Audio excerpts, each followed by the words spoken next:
Amanda, you're here. Cool. Awesome. And I think we got Yes. a couple other people joining. Yeah. So just let me do a quick preamble, get everyone kind of set in terms of what we've got going on here and planned. Um, this is AI Publisher Live, or as we're probably calling it, AI Live and Alive at some point. We'll just keep changing the name as it goes along. It's good to be alive. Thanks everyone for joining in here. Uh, Ultimate goal here is to just really talk about how publishers need to respond to the changing world that we are in. Uh, the overall the direction that we've been going has been getting a lot of positive views that there are things that publishers could be doing, should be thinking about, and everyone needs to just know we have to do all the things.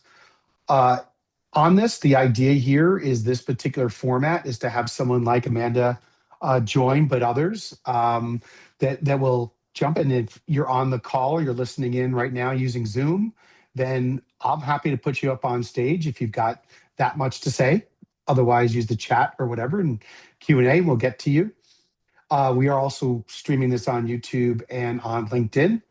But the idea again is to have these conversations. I think a lot about all of this, and I need my theories tested. I don't care, Amanda. You're going to probably, as you have, and I've enjoyed our relationship, that you will teach me much on in all of this. And the other thing I'll just say before I kind of like really kind of dive in is that again we want to keep this kind of rolling as an overall conversation. This will head up to an event that we have May 6th in New York with the same name that is just going to outline. And next week, I get to announce some speakers. So I'm pretty excited about that. The only other thing I'll say before I kind of dive in is I have a tendency with conversations around AI that I love to start with a lot of energy. And by the end of it, I am usually pretty cranky.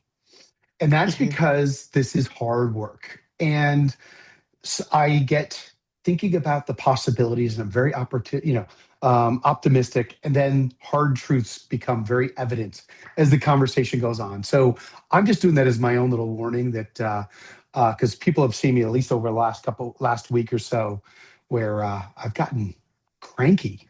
I don't know, man. We'll have to talk about my own brand issues and stuff like that. Mr. Messer, can I get you up on stage? I think we were going to just do a quick take on promote you up here. Um, and Amanda, if you don't mind sitting for just a minute, I think Scott and I, who just came back from IAB ALM, you can probably still hear a little bit in my voice. Wanted to kind of recap a couple things, and one of them is going to be a perfect segue into some of the stuff that you've been doing. So I hope you don't mind kind of sitting here. Other than I don't know, there he is, Mr. Messer. Hello. I'd also love to give the time to Amanda and let her speak her piece and let you guys do it. I will bring in my crazy theory at the end, unless you want it up front. I No, thought we we could should just do we should kick off with your crazy theory. a. Okay. We're talking Um, we're talking full conspiracy board here, by the way. Just all right. Go ahead. You know what? We're rolling live. Go ahead, Scott. Let's talk about your theory because Amanda might have some thoughts, and then I'll introduce her Thank you very properly. much. So this came from IAB ALM and having a lot of conversations. And the really cool thing about ALM is you get to talk to a lot of people off the record and you get some extra information that you don't always get. Um, and this helped me connect a lot of dots, which leads me to crazy theories. And I did some more research, and it's not as crazy as I thought. It's actually fairly well documented. Um, did you know that using LLMs is funding terrorist organizations and organized crime? I did not know that, Yeah, Scott. no, yeah, did not. Could you go on? Yeah. So where this really comes from, right, is when I was listening to John Roberts talk about there's a market on the buy side, and that gives him hope and optimism that the buy side will show up and start licensing content. I was like, where is this market? Where are they Mm, buying content from?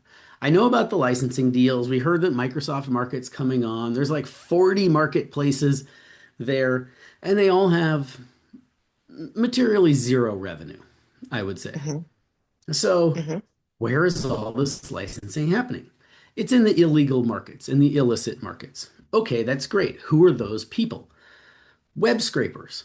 Okay, cool. Because what the other thing we learned is it's not just like the OpenAI companies scraping themselves, because everyone's like, OpenAI, they're largely a white hat actor and they obey robots or robots.txt, right? And so it's not them. Hmm. And John Roberts says once you start blocking them, it gets more aggressive and more aggressive, trying to get your content. And I was like, that doesn't sound like people who are trying to operate well.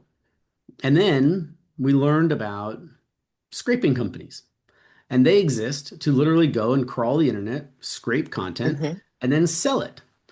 And Shaley and John Roberts had a good talk about like how much does this content cost, right? And some of it's sold in bulk for sort of pennies and dollars in CPM, and some of it's sold in the 10, 20, 30, $50 CPM when you get into like grounding for really sensitive topics. Okay, cool. Who are these people scraping? I just thought that they were like entrepreneurial individuals that figured out how to do it. Then Google sued one a little while ago called SERP API, which I found interesting because Google didn't like being scraped. Go figure. Okay. Right. SERP API is actually US based, and so I think Google's going to have like a pretty good chance at getting a straight injunction against them and using the court of law. But it's not that easy for everybody else. Oh, because they're not based in the US? That's correct. They're based around the globe. Now, what does it take to scrape content? It is a headless browser, residential proxy Hmm. IPs. You're kind of just pretending to be a user, going around the internet, and then you scrape the content, for better or worse. These are crawlers, these are scrapers, these are what we know. Who does that? Ad fraud. It's the same companies that were using these proxies to show up on publisher websites and act like humans to gather Mm. cookies for cookie stuffing operations, to click on links to look like humans. So they would look like humans so that they could deceive the detection networks. That's why it's all about post bid ad fraud verification and not pre Mhm. bid verification. Pre bid verification is kind of a guess, but post bid, you can run the pattern, you remove the impression, that happens. But when you're scraping content, you can't post bid remove the content they stole. And you have to allow these bots into your site because once you start blocking them, this is big ad fraud, cybersecurity, like network stuff. You have to let them in because once you start blocking them, they figure out why you're blocking them and then they elevate their detection methods. So the best way is to Right. let them in, let them eat, and then kick them out or remove their impressions. But that doesn't work for stolen content. Uh, and so then they take this content and they sell it out to OpenAI, maybe Google, probably not. They just steal it themselves. Um, and all the various LLMs. And so this is the illicit market. The You're like, wait, but how do these like really big companies or medium-sized companies deal with like fraudsters? Well, they put on a US facing front and they say all the right things. Particularly, yes, we rep and warrant that this content is cleared for rights licensing. Okay, sounds good. Sign on the dotted line, send the money, in comes the file, data goes down into the soup of training, and it's inextractable ever again, and nobody's ever going to look, and you'll never catch them. So, this became so you're like, okay, so this just sounds like regular companies, and like, how do you know that it's ad fraud? Well, when you look up who these companies are, a lot of them are based in North Korea, Russia, and certain countries around Africa. And they're the same companies, and there's lawsuits against this, and Reddit has sued some of them. There's a case study by the IPDEA about this. There's the AWM proxy, the Russian connection, the North Korean laptops farms, the 911 S5 botnet. These were all things that were originally ad fraud and moved into the scraping world. And this is to the tune of like billions of dollars a year that is going to these organizations and directly funding organized crime and terrorist regimes. So I'm not here to say like stop using your LLMs or to shame people from it. What I'm saying is that this is one more really good narrative that needs to be in the public for why stealing publisher content is bad. It is literally funding organized crime organizations, and that has to change. So move into 100%. let's create the legal markets and give them a place to transact. Yeah, I think that's a good. And that wasn't as, I mean, you definitely had the string going from the one photo to this to that and whatever and stuff like that, but that was pretty clear. Followed that along, and again, that's the part. Yeah, to your one of the things that I think for everybody, right? The ad fraud to the content fraud. Again, once the content's gone, it's gone. I mean, you can only try to stop them the next time around. Man, any reactions to this? Again, this wasn't what we brought you on for, but I mean, you're sitting there like you got to be like, I can see you processing this. This is what we talk about, Amanda, when you're, with what we do. No, I think so I just peeled through Anthropic's revenue and I started measuring it against OpenAI's revenue. And I was like, this feels incredibly inflated with I think where the cultural or the consumer, if you will, or even the B2B markets are with LLMs. And I just went to like my own pattern recognition of, most tech companies, unless they are straight enterprise, start in some nefarious fashion, right? There's some nefarious element that gets them over the edge. And sort of this is sort of tying the bow for me in a lot of ways because I was just like, I don't think that the consumer and the enterprise markets are matching the revenue. We're talking $75 billion in revenue in like 5 years. And I'm like, how? How? Right? And so it's all every time I talk to somebody that's studying it along with me, I get one more piece of the puzzle. Yeah, that's interesting. I mean, why don't we take one step back and for the audience that I typically attract knows who Scott Messer is. In fact, Scott was wearing, and he did. I want to get this right on the record. Scott's been wearing loud jackets well before I started. Okay, but there was a part where like people kind of like know that we were at ALM together, and it was very clear we were the ones representing publishers there. But Amanda, like you were our keynote speaker in Savannah, did an amazing job. Quick context in terms of where you are and like what you're up to because you're doing some really really cool stuff now. Yeah, a lot of my work, well, I specialize in strategic positioning work. So I am typically called when somebody's ready to reposition in the market. Things have slowed down, revenue has slowed, or it's tanking fast. You got to do something quick. Or they are rolling out something new, they're expanding the business, and we are taking it to market.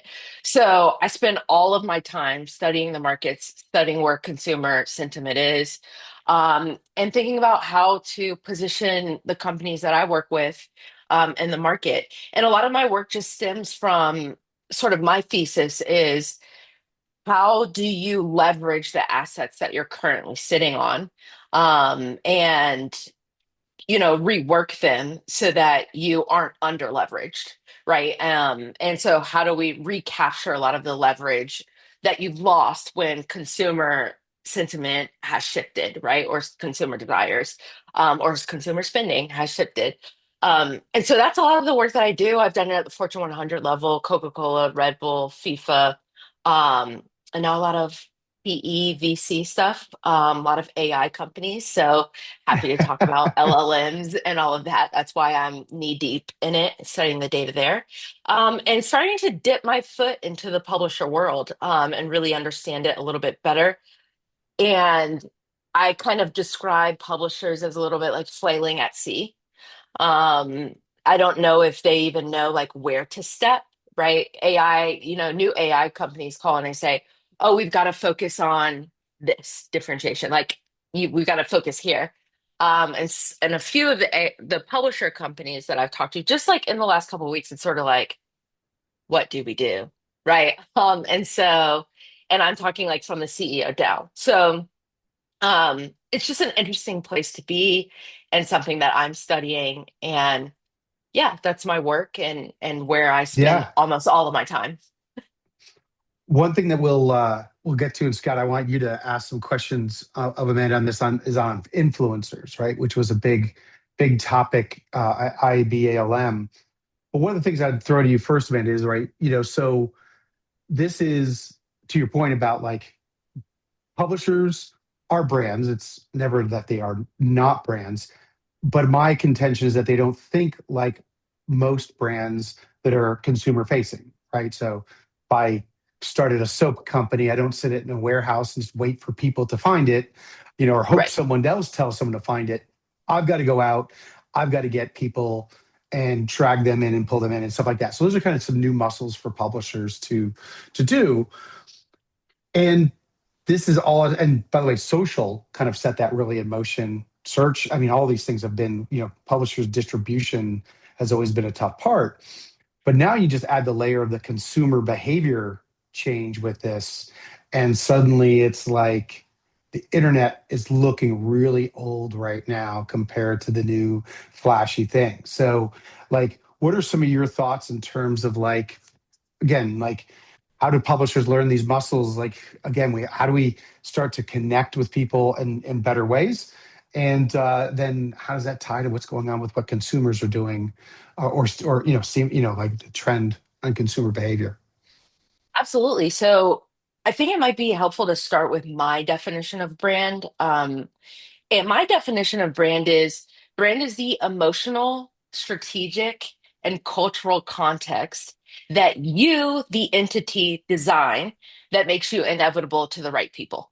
And that extends through marketing and sales, that extends through the product for publishers, that extends through content. You've got to design the context in which someone understands why they should be connected to you. And I think that that's getting even that the intensity of having to have that is becoming it's like heightened. It's like dialed up every week. And I think where I see publishers struggle the most is a lot of their writers or their content has done a lot of the context design for them, right? And I think now it's time for them to go beyond just the content, right? Because it's not about content strategy anymore.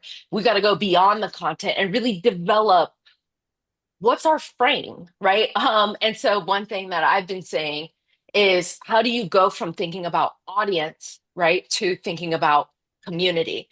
And community is a tired word. Like I hope people don't, you know, think community and check out on me. But what I really mean about that is nowadays you have to mean the entity has to mean something to the person for them to pay attention to your content versus your content builds um the value of the entity. So it's kind of flipped. It's everything's in reverse. And I think that's sort of the interesting and somewhat of the fun part of where we sit today. We'll say fun. Well, I'll go with fun. Okay. No, but it is. I mean, Okay. think of it this way. Well, there is a part of it that is think about why anyone publishes content. But I'll go more to the writer level, the content creator level, than necessarily Hmm. the organization itself. And Yep. it's they want to connect, like they Right. want to like create that. And so there's a piece of that of going like we've not necessarily created that relationship with the audiences. Again, like we count anyone that comes to our website, we think of Right. it as traffic loss. I'm not sure. Maybe it really wasn't our traffic to begin with. It was rented Right. or, Right. whatever. Someone else determined that was our value. And so those are the things that we can really start to get into. Um, Right.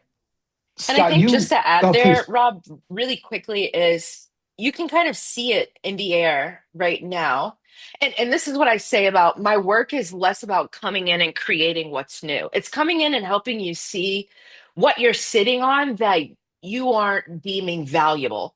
So what I mean by this for a publisher is I don't mean to bring this up, but I have to because it's everywhere, the files. Okay. And then you have people that are like, what's happening with the New York Times? There's this expectation that the entity should have a certain stance. And I know that's news, right? We can talk about other publishers if you will, but that type of mindset is there. And so I think what I would say is it's not that.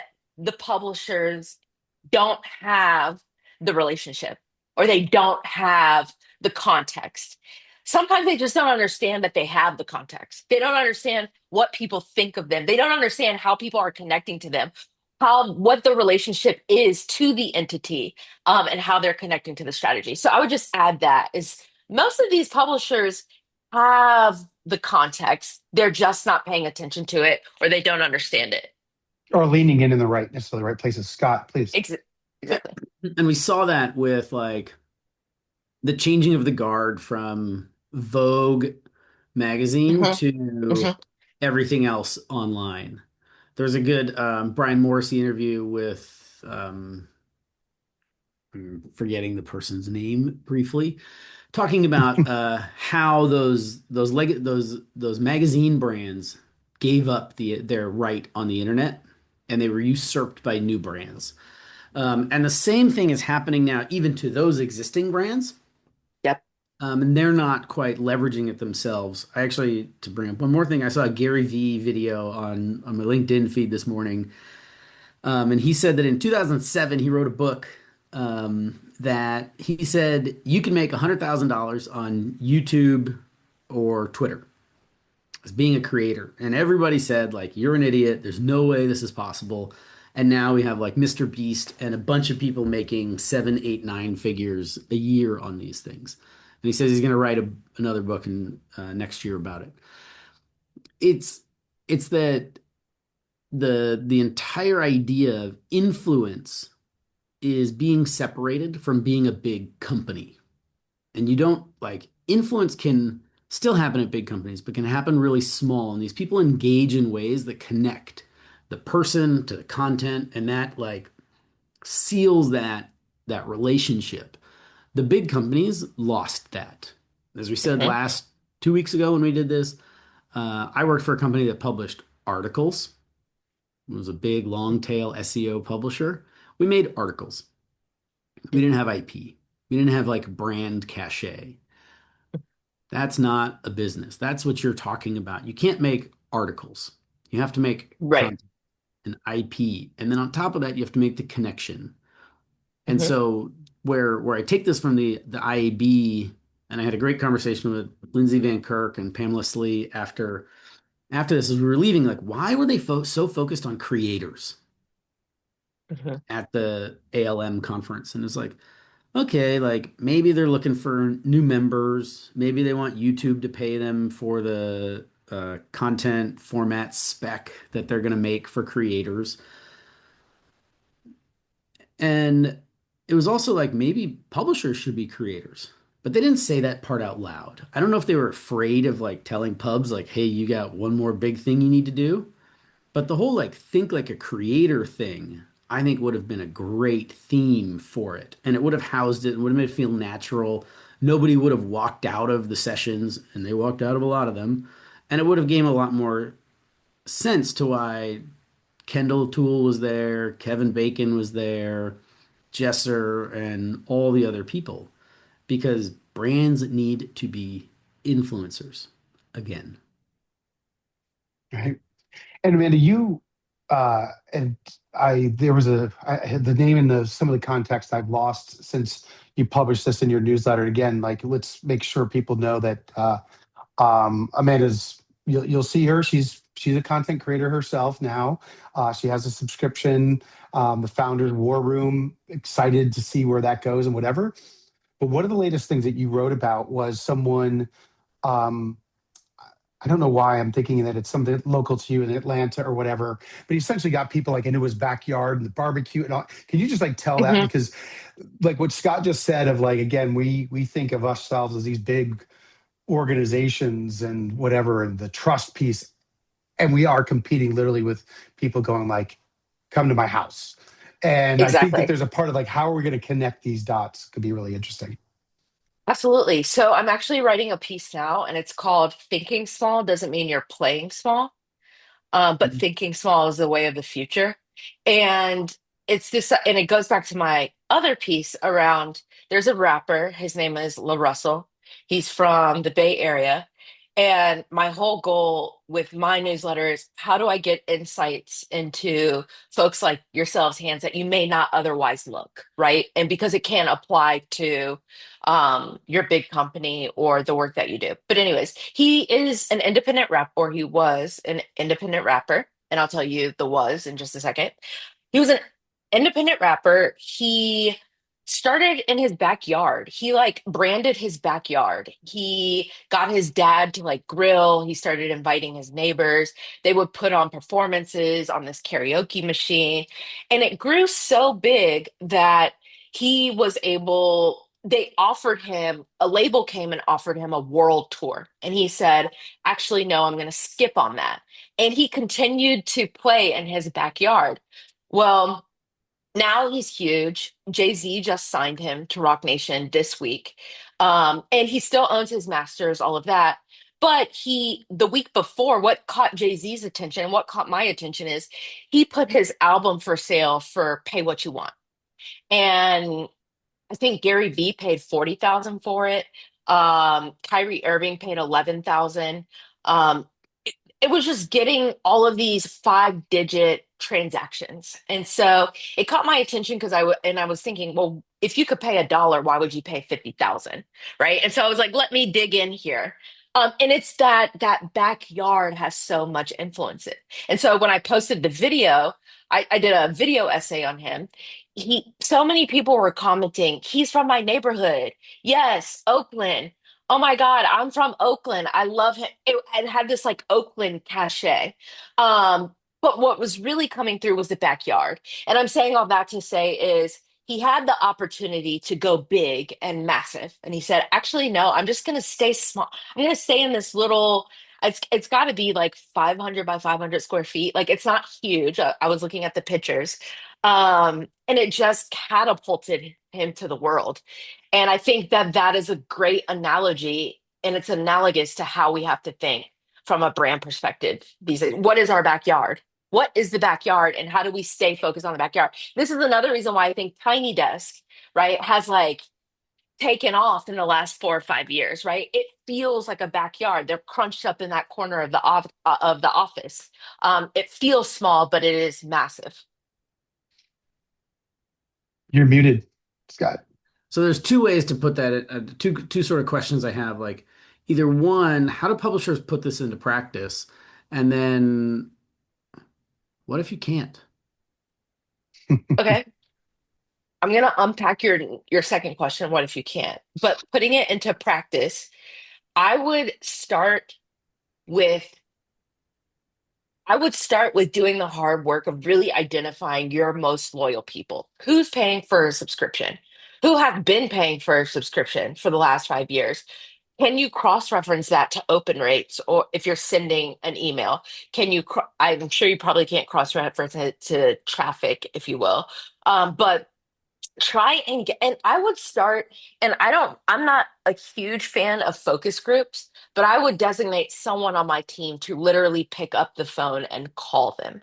Like that's how small I'm thinking here. And I don't think you need a large data set. I'm saying take from the tech world, get on the phone, call them and talk to them, understand what they're going through, understand where their interests are, understand how those interests have changed, try and create from there sort of some like a data prompt that you would not feed to an LLM, but a data prompt internally that you can then work from and design a backyard for these people. There are trends and there are threads and there's repeatability there. I guarantee you there's repeatability there.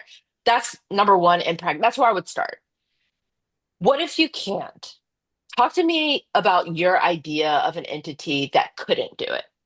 I'm actually going to go back one step and we're going to get into Okay. that. But I want to talk about the difference between content concepts, which I think you outlined very well of like, what do people want? Now let's talk about format. Okay. Like So I think that also, go everybody's ahead. got a website, Yep. but those aren't getting a lot of traffic today. Right. Now talk. Now what? Yeah. So I think, I mean, if the business model is sending them to the website, right? I don't, I don't doubt that there won't be a world, or that will be a world, that you go to 10 publisher sites and they all look drastically different in terms of how they are feeding you content. One might look like a TikTok feed in the future. One might look like a Threads, right? A short, snappy Threads, a new way of imagining how you are Yep. delivering your content. One might look like the old school, I'm making this up, but MySpace, right? You just don't know, right? One might look like a Tumblr. How do you get your folks to engage with the content in different ways outside of liking, commenting, and clicking a link and sharing? Do they reblog it? Do they like? I think that Hmm. there's a melding that has to happen where you can't just as a publisher say, okay, this is the website and this is how we have to fit into it. It's what is this ball of clay? And how do we begin to mold it to a format that works for our community? You Right. know, Because you if go scale ahead. is dead, then having like your own website that looks like a feed or a threads is doable, right? Because Mhm. going viral is not what happens. Like it still Right. happens, but it's not what our businesses are built on. We're not worried about like traffic doesn't exist. So really, you're no longer hamstrung by we need to make a site that's prepared for search or that is consumable in one way because that is the traffic pipe. Mhm. Now, if they're coming to you for different reasons, I think you have so much more liberty to explore it. 100%. Yeah, agreed. I actually read an article about, and I really, really want to, I think it's Dental Studio. Rob, I'll send it to you so you can send it to your group. But it was about the incoming nature of friction and how like friction on the internet is going to be like the new novelty. And so I've been doing, and I'm not sure how true this is, just like I'm not sure how true people are really unplugging. I think that that's kind of a bag of rocks. Um, but and we can talk about that, but there are a lot of ideas about imagining a new internet, and I think people are open to exploring what that is and what that means. And I think now is the time more than ever to test a new format and see if you can get interest there. Okay, Yeah, I so mean, now, all right. oh, Rob, I'll let you talk, I guess, and then then Oh, we're gonna get back to you it'd be can't, nice on and my then we're gonna own. get back to you can't. Okay. Okay, okay. Well, and I was just going to connect some of those dots, right, in terms of some of my thoughts on this, right, which again is like you have to come up with a way as a publisher to have someone choose to not just consume you through an LLM, right? And that is the Right. part that you're kind of getting to. And I think for a lot of publishers, again, like that, we got to be small doesn't sound like, well, wait, that, we are bigger organizations. How, like that sounds almost scary, but I feel like that's where we're at. I mean, it's just kind of getting to that point of going, we've tried to build scale on numbers that we could never maintain. So, in other words, we said this was our number based on traffic. Well, actually, our number is this. We've been trying to grow this and not paying enough attention to this number and figuring out what can we do because most sites have people who are advocates, fans. They would take the pay what, I'll pay you more than I would the cheapest price because you are a part of my life, my digital life. And so I think that there's a piece there that we really kind of need to kind of adopt. And I also would agree with you that I think that there is going to be just again a freedom to move away from this newspaper put online approach that we've all agreed to somehow do. And I think new things will just pop up, and we are just have to be more nimble to jump on them.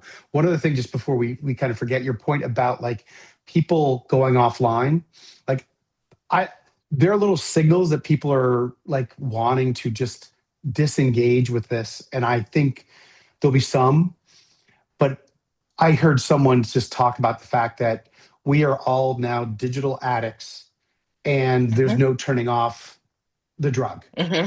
And That's true for us. That's true for our kids. It is a horrible way to frame it, but it Hmm. is more accurate than anything else. And so I almost have this idea of like, how do I explore what addicts do? Like, think of it, someone who is an alcoholic that makes wine or tastes wine. Like, Hmm. what would you do? How do you function in that world? That's almost the amount of discipline we all have to have as consumers, and then we have to think about how we position ourselves in that world, right? Right. And Scott, before we get to can't, two things really quickly. In order to get someone to come to your site and not consume you through an LLM is you've got to work hard at creating whatever that undercurrent of desire or emotional visceral pull is. I mean, Mr. Beast is the, Hunger Games of generosity, right?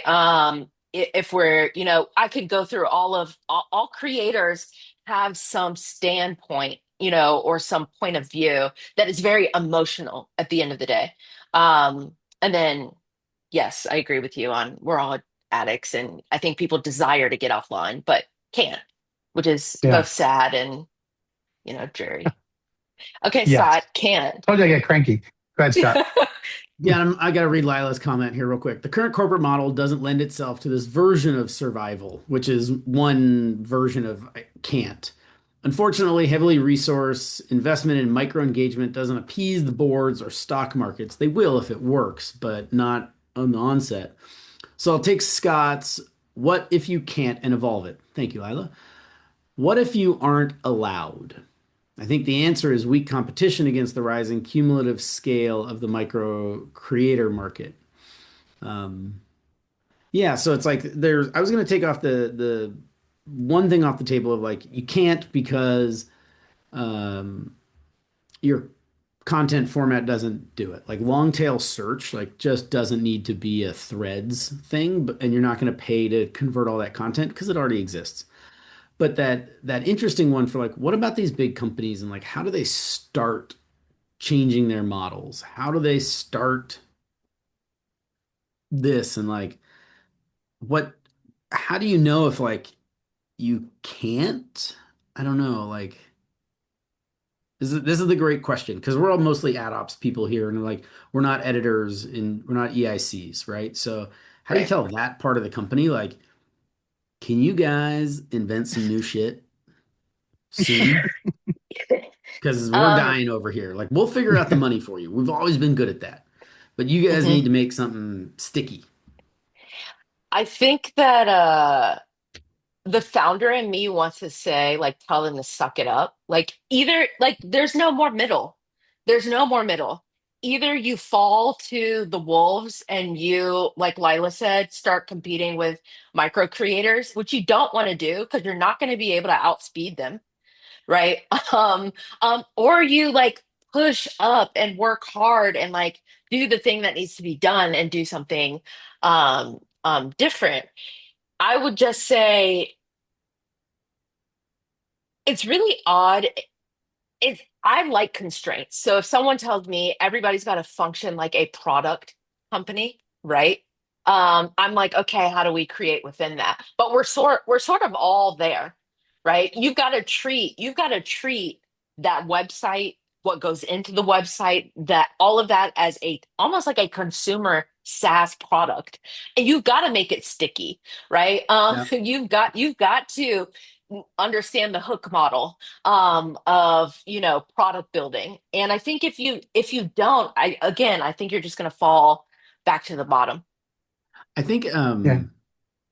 there's a really good point in there about making these formats and like these formats kind of exist. You don't have to reinvent the model Right, entirely because we right, know what works across the internet and like what's sticky for users and like we're talking about things like vertical video and getting those onto right. your site, putting LLM chatbots into your articles so they can engage there and those pieces.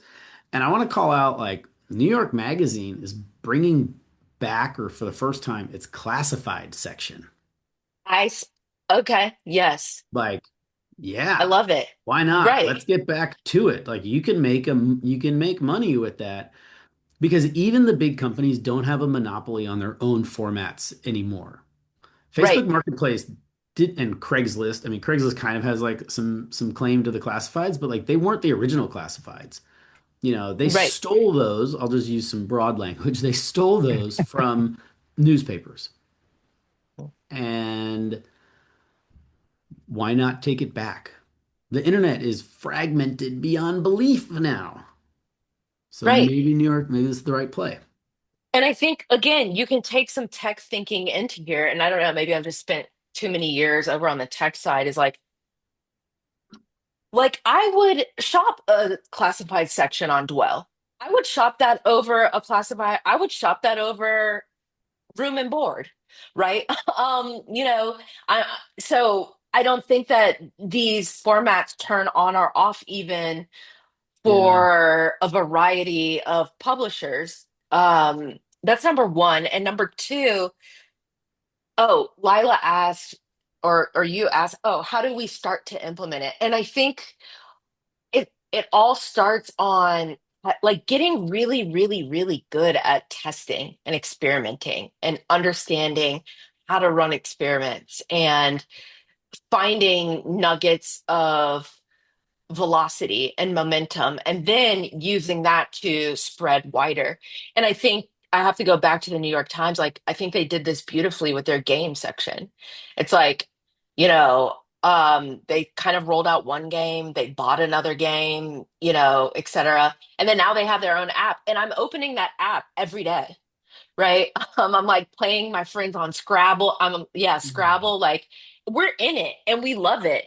And I don't think we would have gotten there if they launched the app first. We would have been like, what's the New York Times doing? Right. But they slow rolled us in with Wordle and everything else. And then as soon as the app came, it was like, oh, yes, this is the natural next step. So I think that publishers have to think that way as well. As I don't think this should be a multi-million dollar 3-year initiative, right? This should be okay, what can we test in the next 2 to 4 quarters, if you will, and try and find some traction. Yeah, and I mean, and that's really hard for some of us to imagine based on the position that we have within the companies to just the companies themselves, that the culture is not there. Publishing didn't grow up as startups for the most Hmm. case, for the most part, as with startup, philosophy. There's always someone like a CEO will say, "We are like a startup," and everyone's like, "Yeah," and then they go off and Right. do whatever they can to fill out a form, whatever. Um, and my thought on that is, I kind of don't, I don't accept the excuse, right? Which is really kind of a harsh way of looking at, of going like, to sit there and say, I don't think we can pivot to react to the new world is very much the dinosaur going, yeah, like we'll just see how this goes. It's Hmm. become a mammal. And you're like, well, how do I become a mammal? Like, you don't do it. Well, I don't know. I don't want to get into too much into science on this, but like you have to just sit there and figure that out. And my thought about like influencers and wish this were talked about a little bit more at IEB is the relationship that you mentioned a particular rapper that is now signed. Amazing. Hmm. If I were trying to create a music focused website, they have transcended my ability to pull them back in. What I Hmm. need is to demonstrate and find the person. Like, I want to find who wants to be Mr. Beast next, right? Yes. And what don't they have? They don't have maybe the capital, the time, the skill. Like start to build that studio. You're starting to see some publishers start to do this. I think there's Eliza, is one of the brands in the UK that is. And keep in mind, like, you're going to lose these people. Hmm. Like, you win if they Will Ferrell left Saturday Night Live. Saturday Night Live did not go off the air. But Hmm. we all know where Will Ferrell got his start. Like real, Right. like real, right? And so I feel like there's this whole piece of this that like we are just to that experimentation for Hmm. everyone, and like probably I didn't hear a groan, but if I probably put my ear to glass, I would. Um, like, and what you just laid out is not wrong. It is extremely hard to get these, you know, big, massive ships of publishers to go, yes. Guess what? That's where the influencers can play. Give Right. them some of that place to figure that out and start to go like, how do we attach it as a brand? So they know that we're getting something out of this, Yep. and start to build that up. That to me, I think, is really um, where some of the opportunity is that we just not thinking about or aggressively pursuing at this point. Would agree. Um, Yeah. I think everyone has to understand a few things is with experimentation, the definition of success, it has to be both realistic and optimistic. And I'm saying that all that to say is you can't run I can't go to a big publisher and say, okay, we're going to run an experiment, and in this experiment, we're going to determine if we can turn this whole brand around. Right? Like it has to be realistic, right? We're just going to determine if people will start coming to the site, right? If traffic picks up on this one entity, and how do we, again, it's a science experiment, measure that against our traditional format. And then, okay, we got a little bit there. Now let's define another definition of success. So I say that to say, and I also say that to say is every time you pivot or reposition or you're gonna not only lose, there's gonna be a moment where two things happen. One, it takes off and you kind of lose the like nugget, right? It moves on to the next thing that you hung your hat on. To your point about these influencers, they won't stay with us. Yes, that's the point. The point is to create a system that they can come in and out of. Um, but the number two is you're also going to lose some of your base, right? That's just how pivots and repositions happen. And so I tell everyone, literally everyone I work with, I'm like, who are you comfortable losing? Let's get really real about that because any way we go with this, somebody is bound to go away. And so I think we've got to get realistic about that as well. Lila, Rob, do you want to move on? I saw No, Lila's please go. Let's go, point. Lila. I was just going to sit there and say Okay. everyone that's on this call that's ever even just done a slight redesign of a homepage has suddenly seen traffic drop as you've just changed people's perception. And yet again, let's see how the consumer behavior happens with the new world of a AI driven lens on our content. They may welcome a little bit more of that, like, wait, where am I? Because this is different. This may be, again, and trust would be one of these things that I'd love to somewhat infuse into here, but I know you want to react to Lila's comments, so please. Yeah, so Lila said, question, how do you perceive brand assets? System One is the home of the legacy brands. We sit on many OG domains. Some of them sit on a shelf, some of them keep on keeping on, some of them thrive, but brand power is valuable. Can a good brand rise from the ashes and break through? And yes, I'm with James. Never underestimate the power of nostalgia. I actually think I would cross reference. I would, how I would approach this is I would cross reference just some blatant like cultural data on people are leaning into heritage and, classics and uh the Ralph Lauren of everything. If we like want to be nobody there, I haven't seen anything really bubbling that's quote unquote the brand of emerging. I think that's about 3 or 4 years out. And so I I I think that you have a lot of leverage here with OG brands right now, today, because people want what's old. They don't necessarily want what's new, and they have to learn and they have to be edgy. I think we're in a society of wanting to join the pack, right? And wanting to Hmm. stand with what's valued and what's always been known as being valued. And so I think And, that there's a lot of green space or blue space there, Lila, that you can lean into. and I will contradict myself of saying the other part is consistency, right? So again, if Hmm. the Financial Times started to do TikToks with the editors dancing, I would think less of the Financial Times, right? Like Hmm. there's a part of it of like trying not to follow every trend. So that's why I think Right. like between, Scott's message has been a lot of talk about IP, and you're sitting there talking about context and really truly understanding it. And who are you willing to lose in this? Um, Yep. Really at the like very much at the heart of the whole corporation's what are we about type of conversations. And Yes. those tend to be tough. I mean, those are not easy to do. But I also feel again like, and I'm going to use uh, a slightly veiled thing so I don't keep using the same company. But let's say I'm a Hmm. pickleball.com, right? Like, you've got to like sit there and go, this is our moment, this is our time. Again, someone could go to, ChatGPT and it can learn stuff about pickleball, but Hmm. they should want to feel like they're part of the pickleball community. They need to do these things. And you got to go like, that's not how you consume pickleball content. This is how you want to do Exactly. it. This is the life, right? Those types of things. Exactly. And you have to work out how to get, and then discovery is the issue there, right? But that's it. Yeah.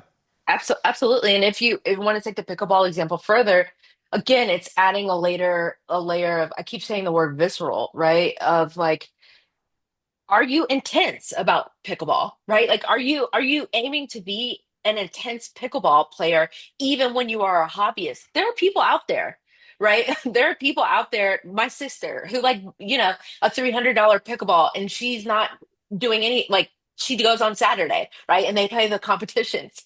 Not to like down her pickleball, right? But she's intense, but that's her personality. She's intense about everything, right? And that's what I'm saying is, I think I'm asking a lot of questions also to organizations of what are you shying away from, right? Like, what are Yeah. I was just working with a sports league earlier this weekend, and they're sort of like, yeah, we're kind of this and we're kind of that and da da da. And I'm like, okay, well, if you are saying you're A, B, and C, but what I really hear you saying is we're B and we're kind of ashamed of it. Well, okay, why not just lean into B? Right? Like, what? Let's unpack that. Okay, let's have a little bit of therapy as an organization and unpack why you aren't leaning in there and why you feel like you have to put this lens on the brand of trying to do what you think is going to work versus just being who you are and attracting more people like that. I will share that, and again, you can is the as a brand expert here, that I've recommended to said pickleball site that the site at the masthead should say, "You think you like pickleball? Fuck you, we like pickleball more." With the idea, Yes. right, that would draw that in. So Yeah. you're all right, cool. That's I'll take that's that how free you got to branding. push it to the edge. Yeah. Yep, Exactly like yep. that. I might be They free for should a pay lot you more for that. podcasts. I may be free, or I might be free for a lot more podcasting if that doesn't go well. But I do feel like that's a part of. Like, I mean, you brought up friction, and it's one of the things that I want to like build into these calls is talking about Hmm. what that really means. I mean, I Hmm. feel like that the human experience is friction. I know we're like everyone's going like, what? We're going way off, like Hmm. add 300 by 250s here, but like there's an aspect of like friction is human life. Like human life is friction, and there's a part of it of going like we kind of need to like people adopt that and see it and go, because friction is what's required to create great content, Hmm. right? I could write a script to write a billion jokes, Hmm. right? And you could read them. Hmm. Isn't the same as someone making that joke at the right time and so forth. Correct. The friction is because they had to go through that process. And I think that that's the part that we have to start to like figure out how to like. I mean, here's the thing: we're going to have people who are like, it's good enough. And Hmm. I get into um, I've gotten into fights recently about recipe sites. Recipe sites are going to go away, and I'm like, you're probably a Hmm. terrible cook. I mean, I got to be Hmm. honest with you. I don't still. I mean, AI will get better.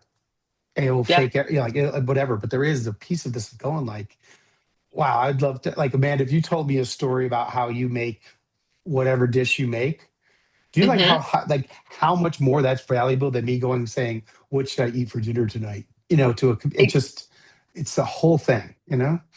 Exactly. I actually in my newsletter send this week, I added a new section of notes I took this week. I just got through reading Click Here by Alex Schultz, who's the CMO of Meta. And he had this interesting point that I hadn't heard before. And he was specifically talking about onboarding on your product. And he was specifically talking about when he worked at Yahoo. And he was saying that when they made the onboarding process as short and sweet as they could, they actually converted less on the metrics that mattered. And he learned in that experience that it's not really about having something that's incredibly seamless.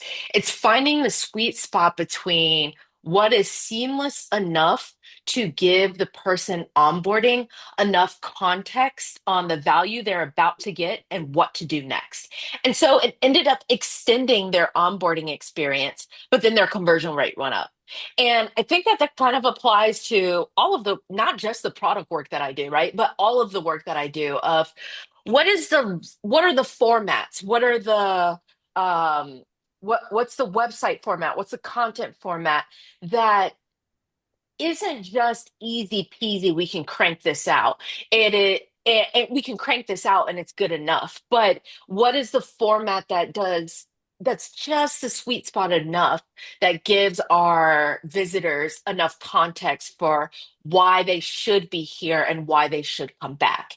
And so and that might be a couple extra steps or a couple extra things to do on the site or a couple bells and whistles to learn about your site. But Alex Schultz, that's like a rule he lives by. It's not about the least amount of clicks. It's about finding that balance between context and seamlessness. I have one last question for you, Amanda. And again, uh, like I want to be very conscious of your time and thank you for giving me as much as you have. And I'm not going to like stop right at 2 o'clock. We can go a little bit long. We're recording, right? So, but I want to be very conscious of your time. So we've talked very much as publishers, as brands. I don't know that you've shared anything that wouldn't apply to any brand, but I do think that Correct. there's this aspect of like taking brand and moving it to advertising, where again, I think brands have the same problem as publishers. If Hmm. I'm an auto manufacturer and Hmm. someone doesn't put me in the prompt, Hmm. I'm relying on ChatGPT to decide which cars I might value and stuff like that. How are you thinking about again? Is there anything that's kind of different, or you think that like from an advertising perspective, you know, that's even yeah. Sorry, I'm like layering on too many thoughts here, so I'm like I probably should just stop. But I think advertising is going to change, and I'm kind of curious as to how you think of that within these realms. And I'll let you go and stop Absolutely. I actually prompting. created two video essays on this. And it was mainly around ChatGPT rolling out AI shopping. And while I was writing the essays, I was thinking, man, I'm starting to feel bad for my ad ops peeps. And I'm starting to really feel for you all because the so much of your success is starting to be contingent on what happens so far up the ladder. And how I kind of described it in the video was I see brands splitting off into one of two categories, which is you're either going to be what I call a brand that gets like ruthlessly compared, and you're Mm, seen through the lens of function, or you are a brand that is sort of there's no comparison at all, you're just sought after, right? You already solved the use case in my brain. You've done the work to make me curious about you, to understand how you solve, how where you show up in my life, and what use case you have. And then advertising is around that use case. So I know this isn't publisher specific, but a brand that I found that's doing this well is I think they're Lalo. They create like baby furniture, like really craftsmanship baby furniture. And what they've started doing is adding context to their product pages, where they won't say beautiful walnut and black high chair.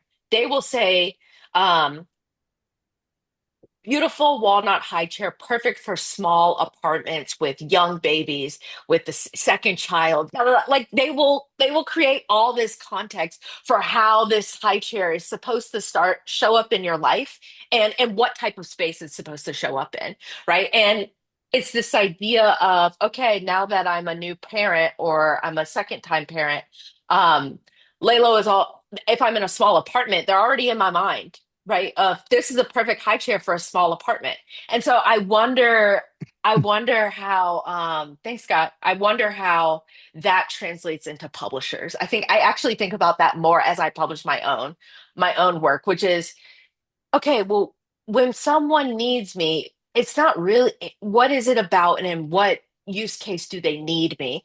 And how do I start to market and place ads and work with ad partners, et cetera, that kind of continue to create that context. And I think that that will drive more clicks, more et cetera, across the board. It just feels like it's there. There is going to be more work by which to do all of. I mean, Hmm. again, like this, but like that's I think what people want, right? Like I think that there's Right. a part that's there's a piece of that um that really kind of I think resonates, and at the same time, it means probably tighter integrations with where you show up, Yep. right? And it's talking someone through a journey. Uh, something I'm going to leave as a thought. I've seen with people in my life, like say on Facebook, someone weighs in on a political issue, and it's the first thing that they've ever said politically. And it is Hmm. amazing how that one little moment just changes everything. And at the same Hmm. time, you know that they're more than that. And I sit there and think about that, like, well, I'm not trying to figure out how to keep friends on Facebook. I'm not solving for Facebook. I'm Right. solving for any brand that like tries to insert itself into a conversation. Right. So we have to think about Yes. this as publishers, as Yep. us as the brand, and the brands that we are helping, that when we insert somebody into it, Yep. it reflects on us and that trust level. So I just did a walking, talking thing about, so is our goal to be trustworthy, but like really trustworthy? Like, how far do I have to go? What's the KPI there? Because I'm Right. gonna have a bunch of ads that I didn't even see or know about, and like it's because of you, not me, that those show up. Right. But it reflects on Exactly. me, right? So there's this whole Yep. little new world, and I also think that like OpenAI and some of the things about ads, I think there are going to be places where that just bombs, right? Yes. I would agree. It's going to be the person who sells life insurance who shows up at your barbecue, right? And just like Hmm. somehow, oh, so how are you? You're looking well, but are you really Right. well? Like, oh my God, go away, right? Like, so there's a piece Yep. of that that I think is really amazing. I mean, it has been, as always, I can't wait for our next thing that we get Yes. to do together. You bring so much of a different perspective to this, and really appreciate you. And also really excited about where you're going on your journey. Hmm. I see yourself, you put yourself out there, right? You Yep. say, kind Slowly of but stuff. surely. And it's really kind of cool to see. And I think for everyone that on the call, like, again, like this is the kind of conversations we as publishers have to have Yep. and start to take it back and go, what are we going to do that's unique and build from that? So Yep. I want to Absolutely. thank you. Thank you And so much yeah, for having me. You know, I love these conversations. So anytime. I appreciate it. You know what? You could join any Friday. The minute we see your name, you're going to go right up on stage. So we'll always have you here, so like that. So Wonderful. thanks everyone for joining and spending some of your Friday afternoon with us. And uh, don't have the date for the next one because speaker changed on us, so we're going to do that. But probably once every other couple weeks, whatever. Different topics. Next one might be super technical, but the fact is, as publishers, we have to do all the things. We Mhm. have to do all the things. I'm sorry, everyone. That's my takeaway. Is you have to do all the things, and that's from brand to technology to changing the organization. I mean, it's all of it. And so, Amanda, thank you for adding to this whole journey. Absolutely. Thank you guys. Have a great one. Take care, everyone.